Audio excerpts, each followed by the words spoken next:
የዘንድሮ የውድድር ዓመት ከመጀመሩ አስቀድሞ በነበረው የባለፈው የክረምት ተጫዋቾች የዝውውር መስኮቱ አጀንዳ ከነበሩ ተጫዋቾች መካከል አንዱ የክሪስታል ፓላሱ የመሃል ተከላካይና አምበል ማርክ ጌሂ ነበር።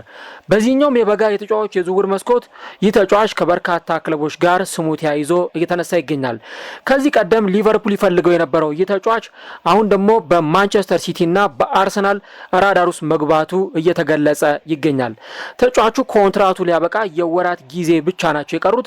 ታዲያ ተጫዋቹ በዚህ ተጫዋች የዝውውር መስኮት ማንቸስተር ሲቲን ይቀላቀላል ወይስ ደግሞ ኮንትራቱ ሲያበቃ ሊቨርፑልን ወይስ አርሰናልን ይቀላቀላል? ይህ ጉዳይ ብዙዎችን እያነጋገረ ይገኛል። የዚህን ተጫዋች የዝውውር ጉዳይ እስከ ቪዲዮ መጨረሻ ድረስ ከኛ ጋር አብራችሁ ከቆያችሁ የምንነግራችሁ ይሆናል። ሰላም ጤና ይስጥልን። የተወደዳችሁና የተከበራችሁ ውድ ቻናላችን ተከታታዮች እንዴት ናችሁልን? እግዚአብሔር ይመስገን እኔ በጣም ደህና ነኝ። የምትገኙት አራዳ ሜዳ ኦፊሻል የዩቲዩብ ገጻችን ላይ ነው። ለቻናሉ አዲስ ከሆናችሁና እንደዚህ አይነት ዘገባዎች ቶሎ ቶሎ እንዲደርሷችሁ የዩቲዩብ ገጹን ሰብስክራይብ በማድረግና የደወል ምልክቷን በመጫን የቻናሉ ቤተሰቦች እንድትሆኑ የአክብሮት ግብዣችን ነው። እናንተ ደግሞ ቪዲዮን በብዛት ላይክ ስታደርጉት ዩቲዩብ ይህንን ፕሮግራም ለአዳዲስ እግር ኳስ ተመልካቾችና ለአዳዲስ ሰብስክራይበሮች የሚያደርሰው ነው የሚሆነው። እናም ይህ ፕሮግራም ቢያንስ በትንሹ 400 ላይክ እንዲኖረው እንፈልጋለን። ለእናንተ የ3 ሰከንድ ስራ ነው። ፕሮግራሙን ጀምሩ ላይክ በማድረግ ጀምሩት። የአራዳ ሜዳ ኮሜንታተር ተስፋ ወርቅ ሉል ሰገድ አብሬያችሁ ቆይታ አደርጋለሁ። ፈጣሪ ፈቅዶ በዚህኛው ፕሮግራማችን ላይ ከናንተ ጋር ዳግም ተገናኝተናል። የዝውውር መስኮቱ እንግዲህ በርካታ ተጫዋቾች ወደ ተለያዩ ክለቦች የተዘዋወሩበት ይገኛሉ። እኛ ደግሞ የማርክ ጌሂን የዝውውር ጉዳይ በተመለከተ ይህንን ፕሮግራም ወደ እናንተ ይዘን መጥተናል ማለት ነው። እንግዲህ መግቢያ ላይ እንዳነሳሁት ባለፈው ክረምት በጣም ስማቸው በዝውውር ጎልቶ ሲነሱ ከነበሩ ተጫዋቾች መካከል አንዱ ይህ የክሪስታል ፓላሱ የተከላካይ መስመር ተጫዋችና የክለቡ አምበል ማርክ ጌሂ ነው። ተጫዋቹ በባለፈው ክረምት በሊቨርፑል በጣም ሲፈለግ የነበረ ተጫዋች ነውና ወደ ሊቨርፑል ለማምራት የመጨረሻው ምዕራፍ ላይ የደረሰ ተጫዋች ነበር።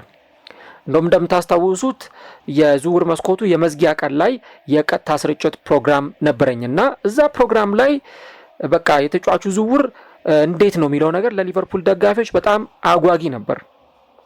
ተጫዋቹ የሕክምና ምርመራውን ሁሉ አጠናቆ የስንብት ቪዲዮም ተሰርቶም ጭምር ነበር። በቃ ከክሪስታል ፓላስ ጋር እንደማይቀጥል ወደ ሊቨርፑል እንደሚያመራ የተረጋገጠ ጉዳይ ነበር። ነገር ግን ክሪስታል ፓላስ በሱ ምትክ ሊያስፈርመው የነበረ ተጫዋች በሌላ ክለብ በመቀማታቸውና ተጫዋቹ ወደ ክሪስታል ፓላስ ያመራል ተብሎ ሲጠበቅ ወደ ሌላ ክለብ በማምራቱ ምክንያት በኋላ ላይ ክሪስታል ፓላስ ሐሳቡን ቀየረ ማለት ነው። የክለቡ ሊቀመንበር ስቲቭ ፓሪሽ ተጫዋቹ ከዚህ ክለብ እንዲለቅና በዛ ገንዘብ የክለቡን ፋይናንስ የማስተካከል ፍላጎት ነበር የነበራቸው። ነገር ግን ኦሊቨር ግላስነር ይህ ነገር መፈጠሩን ካዩ በኋላ የክለቡ አሰልጣኝ ምትክ አላስፈረምንም እና ምትክ ባለማስፈረማችን ምክንያት ማርክ ጌሂን አንለቅም፣ ማርክ ጌሂ የሚለቅ ከሆነ እኔ ከኃላፊነቴ እለቃለሁ በማለት ነበር ሲናገሩ የነበሩት። ክለቡ የገንዘቡን ነገር ቢያስቀድም ያው ክለቦች የተቋማትም ጭምር ናቸውና የገንዘብ ትርፍ የገንዘብ ኪሳራ ያጋጥማቸዋል፣ የሚታወቅ ነገር ነው። ስለዚህ ያንን ነገር ከገንዘብ አኳያ መመልከታቸውም ልክ ነው። በአንጻሩ ደግሞ አሰልጣኙም በውድድር ዓመቱ የሚጠቅማቸውን ነገር ያውቃሉ። ማርክ ጌሂን ቢያጡ ደግሞ የሚፈጠረው ምስቅልቅል የውድድር ዓመቱ ላይ ሊያጡ የሚችሉት ውጤትም ጭምር ይታወቃልና በዛ ምክንያት ይህንን ተጫዋች አልለቀውም በማለታቸው ምክንያት ተጫዋቹ የሕክምና ምርመራውን አድርጎ እንኳን ወደ ሌላ ክለብ ሳይዘዋወር ቀርቷል ማለት ነው። እንግዲህ ተጫዋቹ የዛን ጊዜ የ1 ዓመት ኮንትራት ነበር የቀረው ኮንትራቱ ሊያበቃ እና እስካሁን ድረስ ኮንትራቱን አላራዘመም። አሁን ደግሞ በፈረንጆቹ አቆጣጠር ከጥር 1 ወይም ከጃንዋሪ 1 ጀምሮ ከየትኛውም ክለብ ጋር መደራደር ወይም መነጋገር ይችላል። እስካሁን ድረስ ውሉን አላራዘመም። ስለዚህ ሁለት ምርጫ ነው ያለው። አንድ በዚህ በጋ ተጫዋቾች የዝውውር መስኮት ጃንዋሪ ላይ ወደ ሌላ ክለብ ወደ የትኛውም ክለብ ማምራት ይችላል። በዛ ግን ክሪስታል ፓላስ የዝውውር ገንዘብ ያገኛል። አይ በክሪስታል ፓላስ እቆያለሁ ሚል ከሆነ ግን ተጫዋቹ ኮንትራቱን ይጨርስና በነፃ ዝውውር እሱ ወደ ፈለገው ክለብ ማቅናት ይችላል ማለት ነው። አሁን እዚህ ጋር ነው እንግዲህ ክለቦች ከፍተኛ ጥረት እያደረጉ የሚገኘው። ከዚህ ቀደም ሊቨርፑል ተጫዋቹን እንደሚፈልገው ነው ስንሰማ የነበረው እና ተጫዋቹን ሳያገኙት ከቀሩ በኋላ ፊታቸውን ወደ ሌሎች ተጫዋቾች ማዞራቸው ሌሎች ተጫዋቾችን ቼክ እያደረጉ አፕሮች እያደረጉ እንደሚገኙ ነው በሊቨርፑል በኩል ስንሰማ የነበረው። አሁን ከጥቂት ቀናት በፊት ደግሞ ማንቸስተር ሲቲ የጆስኮ ግቫርዲዮልና እንዲሁ ደግሞ የሩበን ዲያዝን መጎዳት ተከትሎ ይህንን ተጫዋች ለማስፈረም ፍላጎት ማሳደራቸው ሲገለጽ ቆየ። ራሱ አርሰናልም ደግሞ ተጫዋቹን ለማስፈረም ፍላጎት ካላቸው ክለቦች መካከል አንዱ ሆኖ ብቅ ብሏል ማለት ነው። አሁን አርሰናልና ሊቨርፑል ተጫዋቹን ለማስፈረም እቅድ የያዙት ይህ የውድድር ዓመት ከተጠናቀቀ በኋላ በነፃ የዝውውር መስኮት ነው ተጫዋቹን ማስፈረም የሚፈልጉት የተጫዋቹ ኮንትራት ካበቃ በኋላ። ማንቸስተር ሲቲዎች ደግሞ አይ እኛ ተጫዋቹን የሚከፈለውን ገንዘብ ከፍለን በዚህኛው የዝውውር መስኮት እንዲመጣ እንፈልጋለን የሚል ሀሳብ አላቸው። እንግዲህ ተጫዋቹ ምን አይነት ውሳኔ ይወስናል የሚለው ነገር ነው አሁን በጉጉት የሚጠበቀው ጉዳይ የሚሆነው እና የሊቨርፑል አሁን በጥር ላይ ተጫዋቹን የማስፈረሙ ነገር ብዙም የሚሆን አይደለም። በተለይ ዚ አትሌቲክ እንደዘገበው ከሆነ ተጫዋቹን በዚህ ወር የማስፈረማቸው ነገር ብዙም የሚሆን አይነት አይመስልም። ምክንያቱም ሊቨርፑል እንደምታውቁት በባለፈው የክረምት ተጫዋቾች የዝውውር መስኮት ከ400 ሚሊዮን ፓውንድ በላይ ለተጫዋቾች ኢንቨስት ያደረገ ክለብ ነው።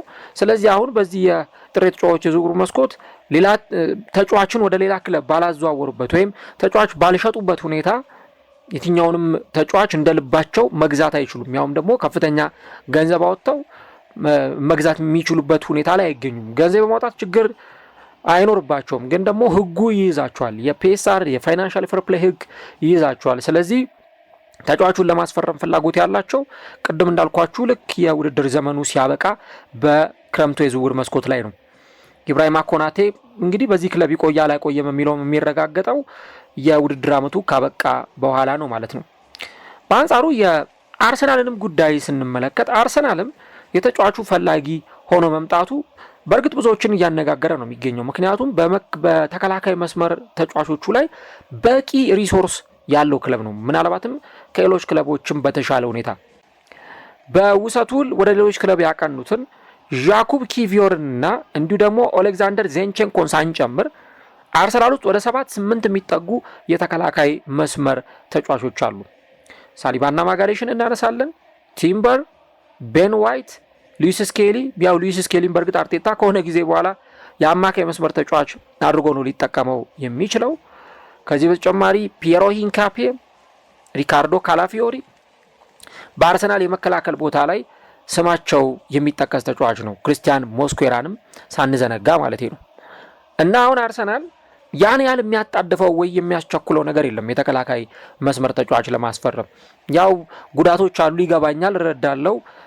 አንዳንድ ተጫዋቾች አቬሌብል እየሆኑ አይደለም። እንደ ካላፊዮሪ፣ ሂንካፔ፣ እነ ሞስኩዌራ አይነት ተጫዋቾች በጉዳት ምክንያት ያለፉት ጥቂት ጨዋታዎች ላይ የተመለከትናቸው አይደለም። ሂንካፔ እንኳን አንድ ጨዋታ ነው ያመለጠው፣ የፖርትስመዙ ጨዋታ የሊቨርፑል ጨዋታ ላይ ነበረ እስከ ተወሰኑ ደቂቃዎች ድረስ። እና አርሰናልን የሚያስቸኩለው ነገር አይኖርም። ግን ይህንን ተጫዋች ለማስፈረም ደግሞ ዝውውሩ ላይ ኢንቮልቭ እንደሚያደርግ የዝውውሩ ፉክክር ላይ ራሱ አርሰናል እንደሚሳተፍም ነው የተገለጸ የሚገኘው። ታዲያ ዘሚረር ዛሬ ከጥቂት ሰዓታት በፊት ይዞት የወጣው አንድ መረጃ እንደሚያሳየው አርሰናልም በዚህ ወር ተጫዋቹን ለማስፈረም እንቅስቃሴ እንደማያደርግ፣ ምናልባት አፕሮቹ አለ፣ ተጫዋቹን የማስፈረም ሀሳቡ አለ፣ የተጫዋቹ ወኪሎች ከዚህም በኋላ ሊያነጋግር ይችላል። አንዳንድ ሁኔታዎችን አርሰናል አፕሮች እያደረገ ሊቆይ ይችላል። ግን በዚህ ወር አርሰናልም ይህንን ዝውውር ይፈጽማል ተብሎ አይጠበቅም። ምክንያቱም አንደኛ ለተጫዋቹ ዝውውር የሚጠየቅ ገንዘብ ይኖራል። ቢያንስ እንደው በትንሹ ከ40 ሚሊዮን ፓውንድ በላይ አርሰናል መጠየቁ አይቀርም ለዚህ ተጫዋች ዝውውር።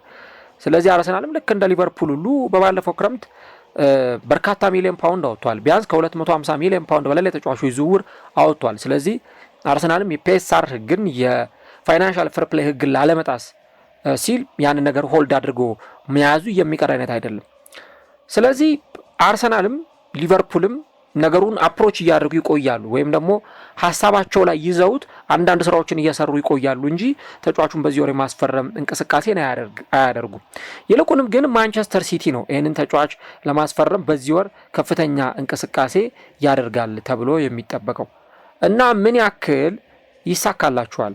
ይህን ተጫዋች ለማስፈረም በሚደረገው ጥረት ምን ያክል የተሳካ ዲል ሊያደርጉ ይችላሉ? አሁን የተጫዋቹ ውሳኔ ነው እዚህ ጋር ትልቅ የሆነ ወሳኝ የሆነ ጉዳይ የሚሆነው። ተጫዋቹን ለማስፈረም በሚደረገው ጥረት ውስጥ አንድና ወሳኙ ነገር የተጫዋቹ ውሳኔ ትልቅ ቦታ ይኖረዋል።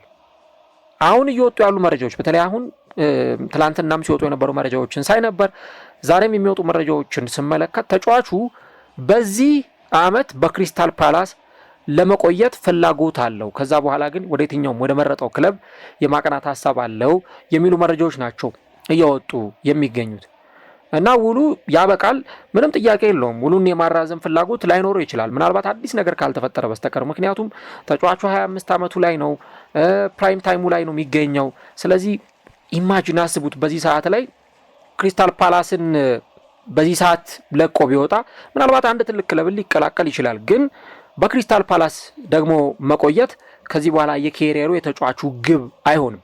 25 ዓመቱ ላይ ነው፣ ፕራይም ታይሙ ላይ ይገኛል። ስለዚህ የሆነ አንድ ተለቅ ያለ ክለብን ነው መቀላቀል የሚፈልገው።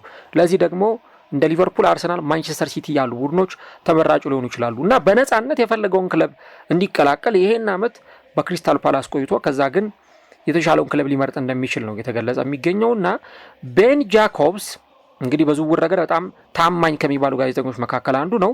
እንደ ቤን ጃኮብስ ዘገባ ከሆነ ተጫዋቹ በክሪስታል ፓላስ ይህንን የውድድር ዓመት እንደሚቆይ ከዛ በኋላ ግን ኮንትራቱ ካለቀ እና የውድድር ዓመቱ ከተጠናቀቀ በኋላ ከየትኛውም ክለብ ጋር ዲል የማድረግ ከየትኛውም ክለብ ጋር የመነጋገር ፍላጎት እንዳለው ነው እየተገለጸ የሚገኘው እና ለቶክ ስፖርት በሰጠው ሀሳብ ላይ ቤን ጃኮብስ እንደገለጸው ከሆነ ማንቸስተር ሲቲ በዚህ ወር ይህን ተጫዋች ማግኘት የሚችል ከሆነ ተጫዋቹን ለማስፈረም የሚቻለውን ያህል ጥረት ሊያደርግ ይችላል።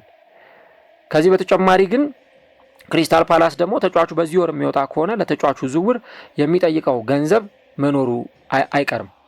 ነገር ግን ተጫዋቹ ከዓለም ዋንጫ በኋላ ውሳኔ ላይ መድረስ እንደሚፈልግ ማንቸስተር ሲቲ አሁን ባለው ሁኔታ ተጫዋቹን አፕሮች እያደረገ ተጫዋቹን ለማስፈረም እንቅስቃሴዎችን እያደረገ እንደሚገኝ ተጫዋቹ ግን በዚህ ጊዜ በክሪስታል ፓላስ የመቆየት ሀሳብ እንዳለው ነው ቤን ጃኮብስ የተናገረው እና ስለዚህ የተሻሉ አማራጮችንም የመመልከት እድሉ በጣም ሰፊ ነው እና በዓለም ዋንጫ ላይ ተጫዋቹን ሲጫወት የምንመለከትበት እድል በጣም ሰፊ ነው። ምክንያቱም እንደምታውቁት ነው አሁን ሌቫይ ኮልዊል በጉዳት ምክንያት በቼልሲ ቤት ግልጋሎት እየሰጠ አይገኝም። ስለዚህ ለእንግሊዝ ብሔራዊ ቡድን ለመመረጥ እንኳን ከዚህ በኋላ ያሉትን ወራት ነው ተጫዋቹ ሊጠቀምበት የሚችለው። ነገር ግን የተጫዋች እጅግ በጣም አስፈላጊ የሆነ የክሪስታል ፓላስ ተጫዋች ነው እና ይህን ክለብ በዚህ ዓመት አብሮት እየተጫወተ ቆይቶ ከክሪስታል ፓላስ ጋር ከዛ በኋላ ወደ ሌላ ክለብ ለማቅናት ነው ፍላጎቱ። ነገር ግን ይላል ቤን ጃኮብስ ሲናገር ክሪስታል ፓላስ ግን ገንዘብን ነው ምርጫው የሚያደርገው ይላል። ምናልባት ገፍቶ የሚመጣ ክለብ ካለ ራሱ ማንቸስተር ሲቲም ሊሆን ይችላል ወይም ሌላ ክለብ ገፍቶ የሚመጣ ከሆነ ተጫዋቹን ለሽያጭ ከማቅረብ ወደ ኋላ አይልም የሚል ዘገባ ነው ይዞ ወጣውና ቢያንስ ከ35 ሚሊዮን ፓውንድ በላይ ለዚህ ተጫዋች ዝውውር ይዞ የሚመጣ ክለብ ካለ ከክሪስታል ፓላስ ጋር ለመደራደር አቅም ሊኖረው እንደሚችል ነው የተገለጸ የሚገኘው። ይሄን ነገር እናነሳለን። ከዛ ውጭ ግን ምናልባት ተጫዋቹ ለዝውውር ክፍት ይሁን እንጂ ሌሎች በርካታ ክለቦች ተጫዋቹን ለማስፈረም መምጣታቸው አይቀርም። ራሱ አርሰናልን ጨምሮ እነ ባየር ሚዩኒክ ይህን ተጫዋች ለማስፈረም ሊንቀሳቀሱ ይችላሉ።